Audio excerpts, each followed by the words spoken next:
ഇറങ്ങ നല്ല ഇറങ്ങളിയാ ഇറങ്ങി നമ്മളെ വീടായി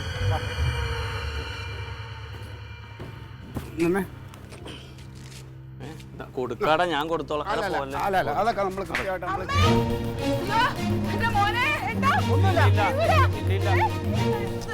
ഒന്നുമില്ല ചമന്തി. അതെ, ഒരു ഇഞ്ചക്ഷൻ ചെയ്തതിന്റെ ചെറിയൊരു മയക്കമാണ്. എന്താ സംഭവിച്ചത്? ആ എങ്ങാണ്ട പോസ്റ്റിൽ കയറിയപ്പോ ഏണി തന്നെ വീണൂന്ന്. അല്ലെങ്കിൽ എന്റെ കുഞ്ഞിനിപ്പോ ഗ്രഹപ്പഴ സമയമാണ്. ഒന്നുമില്ല, ഒരു 2 പടിയുടെ താഴെന്നാ വീണത്.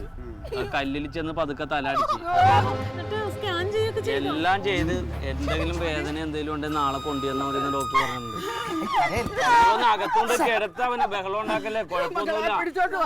അമ്മ സമയത്ത് ഞാൻ അവിടെ എത്തിയത് നന്നായി. ഒരു വലിയ മീറ്റിംഗ് കളഞ്ഞിട്ടാണ് ഞാൻ അവിടെ ചെന്നത്. ഈ വെറുതെ ബഹളം ഉണ്ടാക്കാതെ ഒന്നും അതിനെ കൊണ്ട് കിടത്ത്. കുഴപ്പമില്ല, വച്ചെടുക്കല്ലേ. ഒന്ന് ഉറങ്ങി എണീക്കുമ്പോ എല്ലാം മാറിക്കോളും. അതെ, നീ ഒന്ന് ശ്രദ്ധിക്കണോ. ഇനി 2 ദിവസത്തേക്ക് വെല്ലുവിളി ഒന്നും നടത്തണ്ട കേട്ടാ.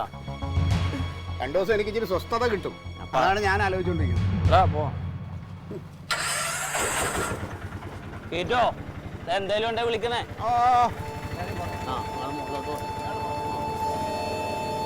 കള്ളിയിട്ടാണോന്ന് എനിക്ക് സംശയമുണ്ട്. ചിലപ്പോ അങ്ങനെയും ചെയ്യും.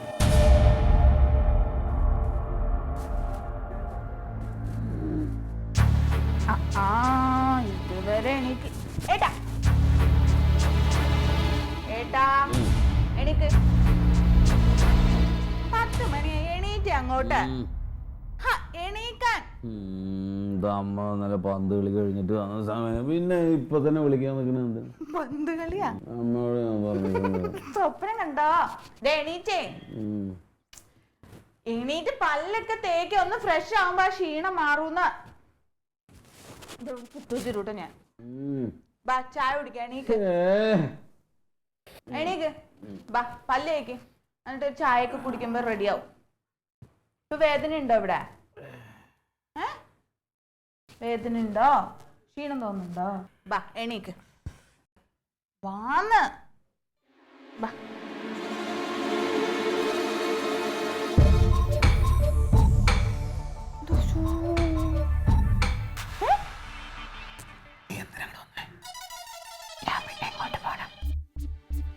എന്താണ്?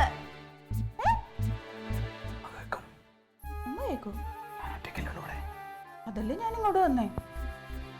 നീ ഇങ്ങോട്ട് വരണ അമ്മ കണ്ടോ? ഇല്ല, അമ്മയെ വിളിക്കാൻ വേണമെങ്കിൽ. അമ്മേ കളിക്കാൻ നിൽക്കരുതട്ടാ. എന്ത്? അതേ, ഞാൻ അമ്പലത്തിൽ വരലുണ്ട്, നമ്മൾ കാണലുണ്ട്, സംസാരിക്കലുണ്ട്, ഒക്കെ ശരിയാണ്. വീട്ടിനകത്ത് കയറിയിട്ടുള്ള കളി വേണ്ടട്ടാ. പോ പോ പോ. എന്തെന്ന്? പൊക്കോ. ചുമ്മാ കളിക്കല്. ഇങ്ങോട്ട് എനിക്ക് വന്നേ. ഇങ്ങോട്ട് തൊടരുത്. എന്ത് തൊടരുത്? ഇതെന്ത് നേട്ട വേഷം കെട്ടല്ലേ? എനിക്ക് അവിടുന്ന് പതുക്കെ സംസാരിക്കുന്നത്. എന്റെ റൂമിൽ ഒരു പെണ്ണിന്റെ ശബ്ദം കേട്ട് കഴിഞ്ഞാൽ പിന്നെ എന്റെ കാര്യം പറയണ്ട. കൊഞ്ചല്ലേ? എണീറ്റ് ഇങ്ങോട്ട് വന്നേ. ഇങ്ങോട്ട് പുഷ്പ കളിക്കാൻ നിൽക്കരുത് പുഷ്പ. എത്രയും പെട്ടെന്ന് ഇവിടുന്ന് പൊക്കോ. പുഷ്പ? ഏതാ പുഷ്പ? വീടാണെന്ന്. എന്റെ വീടല്ലത്. അതെ. പിന്നെന്താ? പിന്നെന്താ നീ ഇങ്ങോട്ട് വന്നത്? പിന്നെ ഞാൻ എവിടെ പോണം? അമ്മ അറിഞ്ഞോ? ഇതെന്ത് നേടി കാണിക്കണേ? ഇങ്ങോട്ട് വീട്ടിനുള്ളിൽ കയറിയിട്ടുള്ള കളി ശരിയാവില്ലാന്ന്. ഇങ്ങോട്ട് വന്നേ. പല്ലിയേക്കാൻ വന്നേ. ഇങ്ങോട്ട് എന്തെങ്കിലും മേലാതെ വന്ന അപ്പൊ ഈ വാശി കാണിക്കില്ല. പുഷ്പ, ഞാൻ കാര്യം പറയട്ടോ. പുഷ്പ? എന്ത് പുഷ്പ? നിന്റെ പേരും അറിയില്ലേ? പോ. എങ്ങോട്ട് പോവാൻ? അമ്മ കാണുന്നതിന് മുമ്പ് ഇറങ്ങി പൊക്ക വിടുന്നു. എങ്ങോട്ട്? ഇതിന്റെ ഭാര്യത്തേക്ക്. അല്ലാണ്ട് ഇവിടെ എന്താണ്? ബാക്കിയൊക്കെ നമുക്ക് പിന്നെ സംസാരിക്കാം. ഞാൻ വൈകുന്നേരത്തെ അമ്പലത്തിലേക്ക് വരാം. അതാ നല്ലത് കേട്ടോ. നീ പോകുന്നുണ്ടല്ലോ. എനിക്ക് ദേഷ്യം വരും. ഇങ്ങോട്ട് വന്നേ. ഇങ്ങോട്ട് പല്ല് തേക്കണ്ടേ? എനിക്കറിയില്ല ഈശ്വര, എന്താണ് പ്രശ്നം? നിനക്ക് എന്തെങ്കിലും പ്രശ്നം ഉണ്ടെങ്കിൽ നീ അമ്പലത്തിന്റെ അവിടെ ഒന്ന് പറഞ്ഞാൽ പോരെ? ഞാൻ അങ്ങോട്ട് വരില്ലേ? എന്തെങ്കിലും വിഷയം ഉണ്ടെങ്കിൽ നമുക്ക് അവിടുന്ന് സംസാരിക്കാം. ഇപ്പൊ പോകുന്നു. കേറിപ്പോ. ഇനി ഞാൻ തിരിച്ചു വരാൻ സമയത്ത് അവിടെ ഉണ്ടാവരുത് കേട്ടോ.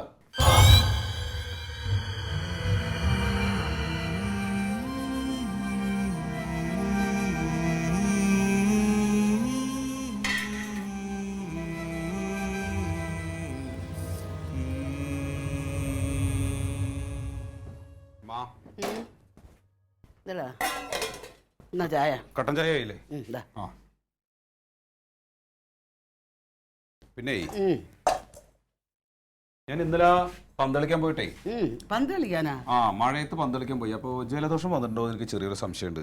നീ എപ്പോഴും പോയടാ പന്ത് കളിക്കാൻ? ഞാൻ അറിഞ്ഞില്ലല്ലേ. ആ പറ. പിന്നെ വേറൊരു കുഴപ്പമുണ്ട്. ആ വാര്യത്തെ പെണ്ണില്ലേ പുഷ്പ, അവളിപ്പോ നമ്മുടെ വീട്ടിലെ അവിടെ വന്നിട്ടുണ്ട്. അപ്പൊ അമ്മ അറിഞ്ഞിട്ട് കയറ്റിയതാണോ അറിയാതെ കയറ്റിയതാണോ എനിക്കറിയില്ല. അറിഞ്ഞിട്ട് കയറ്റിയതാണോ? ഞാൻ കിടന്നുറങ്ങുന്ന സമയത്ത് എൻ്റെ റൂമിൽ വന്നു. അവളിടയ്ക്ക് ഇങ്ങനെ കാണാറുണ്ട്, വർത്താനം പറയാറുണ്ട് എന്നൊക്കെയുള്ള ശരിയാ. പക്ഷേ ഈ അതാവുന്ന കേട്ടോ. കണ്ടോ ഇതെന്താ സംഭവം? ഇത് ജമന്തി അല്ലേ? എടാ ജമന്തി അല്ലേ ഇത്? തമാശ കുട്ടിയോട് ഞാൻ എന്താ പറഞ്ഞത്? കുട്ടിയോട് ഞാൻ അവിടുന്ന് എന്താ പറഞ്ഞത്? വീട്ടിൽ പൊക്കോന്ന് പറഞ്ഞില്ലേ? പറഞ്ഞല്ലേ? എന്തേനോ അമ്മ ചീത്ത പേരുണ്ടാക്കാൻ അധികം സമയമൊന്നും വേണ്ട. ഇവൾക്ക് നാളെ വേറെ എന്തെങ്കിലും ഒരു കല്യാണം വന്നു കഴിയുമ്പോൾ നാട്ടുകാർ എന്ത് പറയും? ഇവിടെ അങ്ങനെ കയറി ഇറങ്ങുമെന്ന് പറഞ്ഞു കഴിഞ്ഞാൽ മോശമാണത്. ഈ കുട്ടിക്ക് മോശം. അതുകൊണ്ടാണ് ഞാൻ പറയണത്. പറഞ്ഞ് മനസ്സിലാക്കാം.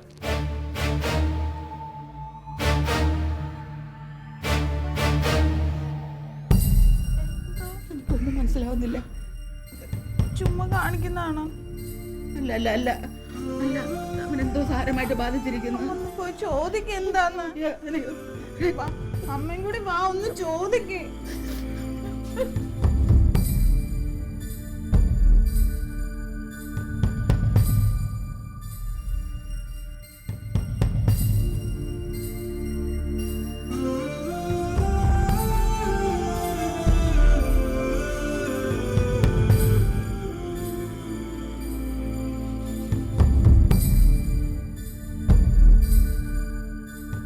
എന്താ ഒരു 4 മാസം ഇവിടുന്ന് മാറി നിന്ന് കഴിഞ്ഞപ്പോഴേക്കും ബിൽഡിങ്ങുകളുടെ തല്ലാണ്. 4 മാസം കൊണ്ട് ഇത്രയും കൂടുതൽ ബിൽഡിങ്ങുകൾ ഉണ്ടാവും? ചിലപ്പോൾ ഉണ്ടാവൂലേ? ചിലപ്പോൾ ഇങ്ങനെ ഉണ്ടാവൂലേ അമ്മ? അമ്മ അമ്മാവൻ്റെ വീട്ടിൽ പോയപ്പോഴേ ആ വലിയ മാവില്ലേ, മൂവാണ്ട മാവ്, അതിന് മുകളിൽ നിറയെ മാങ്ങ. അപ്പോൾ അടുത്തുള്ള കുട്ടികളെല്ലാവരും കൂടെ വന്നിട്ട് പറഞ്ഞു, മാമാ നമുക്ക് ആ മാങ്ങ പൊട്ടിക്കാന്ന്. ഞാൻ പിന്നെ കുട്ടികളെല്ലാവരും കൂടെ പറഞ്ഞാലേ എന്ന് വിചാരിച്ചിട്ട് ആ മരത്തിൻ്റെ മുകളിലങ്ങ് വലിഞ്ഞു കയറി. അതിൻ്റെ മുകളിലൊക്കെ നോക്കുമ്പോൾ നിറയെ പുളിറുമ്പ് വന്നിട്ട് പൊതിഞ്ഞതേ എനിക്ക് ഓർമ്മയുള്ളൂ. പിന്നെ കാലൊക്കെ തിന്നിട്ട് എങ്ങനെയൊക്കെയോ താഴെ വീണു. അവിടെ പിടിയായി. താഴെ വീണ് കഴിഞ്ഞപ്പോഴേക്കും ഒരു കല്ലിന് ചെന്ന് അടിക്കുക. കാരണം എന്താണെന്നറിയില്ല, ഒരു വലിയൊരു മന്ദപ്പായി. അവിടുന്ന് അമ്മാവ് നേരെ വന്ന് അവിടുന്ന് വാരി എടുത്തിട്ട് നമ്മുടെ ആ വൈദ്യരുണ്ടല്ലോ, എന്താ വൈദ്യര് പേര്? ആ വൈദ്യര്, അമ്മയുടെ വീടിൻ്റെ അടുത്തുള്ള ആ വൈദ്യരില്ലേ? ആ വൈദ്യരില്ലേ അടുത്ത വൈദ്യരുണ്ട്. എന്താ പേരെന്താ? രാമൻ വൈദ്യര് എടുത്ത് കൊണ്ടുപോയി. അവിടെ കൊണ്ടുപോയിട്ട് ലേശം പച്ചമരുന്നൊക്കെ അയാളാണ് വെച്ച് കെട്ടി കഴിഞ്ഞപ്പോ നല്ല ആശ്വാസം. ഇപ്പൊ നല്ല സുഖ, ഇപ്പൊ വളരെ നോർമൽ, ഒരു കുഴപ്പമില്ല. രാമൻ വൈദ്യം മരിച്ചിട്ട് 10 വർഷം കഴിഞ്ഞ് ഇവൻ എന്തോന്ന് പറയുന്നു, ഇവൻ എന്തോ സംഭവിച്ചത്. പിന്നെ അമ്മ, നമ്മുടെ KCBയിലെ ജോലിക്ക് നമ്മൾ കൊടുത്തിരുന്നില്ലേ? KCBയിലെ ജോലി, ആ ജോലി കിട്ടാൻ സാധ്യതയുണ്ട്. ജോലി കിട്ടാൻ സാധ്യതയുണ്ടെന്ന്.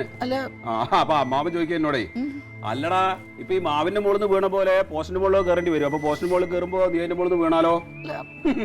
ഞാൻ പറഞ്ഞ അമ്മാവ ഒന്നും കാര്യമില്ല. പോസ്റ്റിന്റെ മുകളിൽ നിന്ന് വീണ് ചാവാനാണ് ചോദിച്ചാൽ അങ്ങനെയാവും. അപ്പൊ പ്ലെയിനിന്റെ മുകളിൽ നിന്ന് വീണ് വേണമെങ്കിൽ ചാവാലോ? അങ്ങനെ പറഞ്ഞ അമ്മാവോട്. മോനിപ്പോ ജോലി ഉണ്ടല്ലേ? ജോലിയുണ്ട്. ഇനി എന്തിനാ ഒരു ജോലി? എന്ത് ജോലി? ഈ ജോലി ഉണ്ടെന്താ കാര്യം? വെറുതെ ഇങ്ങനെ നടക്കുക തരാ പാരാ. ഈ അമ്മയുടെ കാര്യം എന്തൊക്കെയാ ഈ പറയുന്നത്? പിന്നെ വേറൊരു കാര്യം, അമ്മാവൻ 2-3 കല്യാണ കേസ് പറഞ്ഞു. അപ്പൊ ഞാൻ പറഞ്ഞു അമ്മാവോട്, അമ്മാമ എന്തായാലും ഇപ്പൊ കല്യാണം വേണ്ട, ആദ്യം ജോലി ഇട്ടട്ടെ. അഴകേശ്വരി കല്യാണം കഴിക്കണമെന്നാ ഇപ്പൊ? അഴകേശ്വരി കല്യാണം കഴിക്കണമെന്നല്ല, എനിക്ക് കല്യാണം കഴിക്കണം. ഞാൻ പറഞ്ഞു എന്റെ പൊന്നമ്മാവാ, കല്യാണമൊക്കെ വേണം, പക്ഷെ ഇപ്പൊ അതവിടെ നിൽക്കട്ടെ, ആദ്യം ഒരു ജോലി കിട്ടട്ടെ. ജോലി കിട്ടിയിട്ട് നമുക്ക് കല്യാണത്തെ കുറിച്ച് ആലോചിക്കാം. ജോലിയൊന്നും ഇല്ലാതെ ഒരു പെൺകുട്ടിയെ നമ്മളിവിടെ വീട്ടിൽ കൊണ്ടുവന്നാക്കിട്ട് എന്താ കാര്യം? അതിന് നോക്കേണ്ടി വരില്ലേ? പിന്നെ ജമന്തി എന്തിനാ ഇവിടെ നിൽക്കുന്നത്? ആര്? ഞാൻ പിന്നെ പറഞ്ഞു ജോലിയുടെ കാര്യം മാത്രല്ല, തങ്കം ഇവിടെ പെര നിറഞ്ഞിരിക്കുകയാണ്. തങ്കത്തിന്റെ കല്യാണം കഴിയാതെ ഞാൻ കല്യാണം കഴിക്കില്ല, തീർത്തു പറഞ്ഞു. അതുകൊണ്ട് ഇപ്പൊ കല്യാണത്തിന്റെ കാര്യം മിണ്ടില്ല. തങ്കത്തിന്റെ ക്ലീറ്റസ് കല്യാണം കഴിച്ചില്ലേ? അമ്മയ്ക്ക് എന്തോ കാര്യമായിട്ടുള്ള കുഴപ്പമുണ്ട് കേട്ടോ. ഇനിയിപ്പോ അച്ഛൻ വന്നിട്ട് നമുക്ക് കാര്യങ്ങളെ കുറിച്ചിട്ടൊക്കെ ആലോചിക്കാം. എന്തായാലും ഇപ്പൊ തങ്കത്തിന്റെ കല്യാണം വേഗം നടത്തണം. അച്ഛൻ ഈ മാസം 26-ാം തീയതി വരാന്നാണല്ലോ പറഞ്ഞത്. എന്താ അച്ഛൻ വരാത്തത്? ഒന്ന് എഴുതി ചോദിക്കണം. എന്താ കൊച്ചേ പോവാത്തത്? നിന്നോട് ഞാൻ രാവിലെ പറഞ്ഞോളൂ ഇവിടുന്ന് പോണെന്ന്. വെറുതെ ഇങ്ങനെ തേരാപ്പാര നടന്നോളൂ. അതെ, കല്യാണക്കാരി ആലോചിച്ച് നിൽക്കുന്ന ഒരു ചെക്കനാണ് ഞാൻ. വെറുതെ ആളുകളെ കൊണ്ട് അത് പറയിക്കരുത് കേട്ടാ. നീ ഇവിടെ ഇങ്ങനെ കിടന്ന് അങ്ങോട്ടും ഇങ്ങോട്ട് നടക്കുന്ന ആളുകൾ കണ്ടു കഴിഞ്ഞാൽ വളരെ മോശമല്ലേ? ഒന്ന് പറഞ്ഞു കൊടുക്കാം അത്.